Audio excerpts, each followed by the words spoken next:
उसको अगर छेड़छाड़ करो तो इतनी पूछ खट से वो अपने से निकाल के यूं डाल देती है, ऐसे ऐसे ऐसे घूमती रहती है।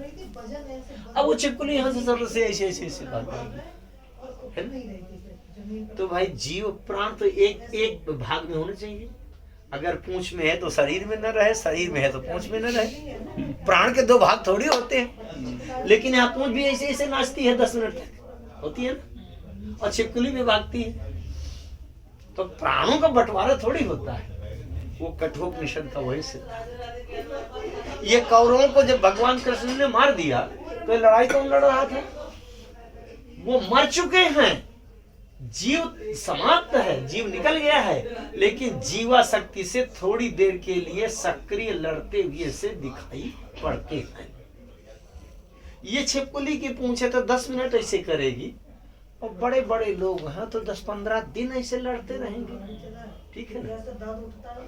तो जो जीवा शक्ति, जैसे सांप को आप मार डालो डंडा से पीट पीट के मर गया, लेकिन उसके बाद भी आधा घंटा तक यूं यूं उसकी पूंछ होती रहती है, धीरे धीरे लहराता रहता है। जीवा शक्ति है। ये कपाल क्रिया जो होती है, पुत्र जब संस्कार करता है पिता के, खोपड़ी से फोड़ता है, वो जीवा शक्ति को निकालने के लिए 10वीं वायु होती है धनंजय को। अच्छा खैर, फिर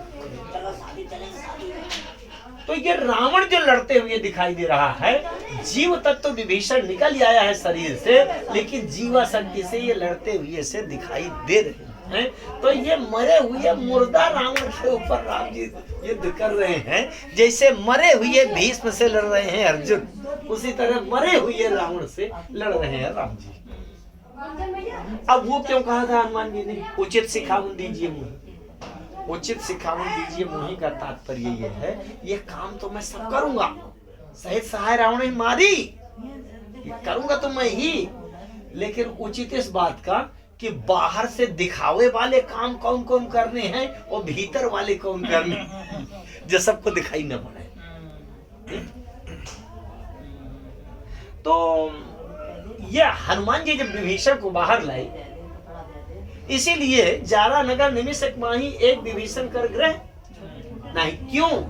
इसलिए कि पूरे शरीर को तो अग्नि जला सकता है, लेकिन आत्मा को नैनम छिन्दन्ति शस्त्राणि नैनम दहति पावका न चैनम क्लेदयन्त्यापो न शोषयति मारुता न जायते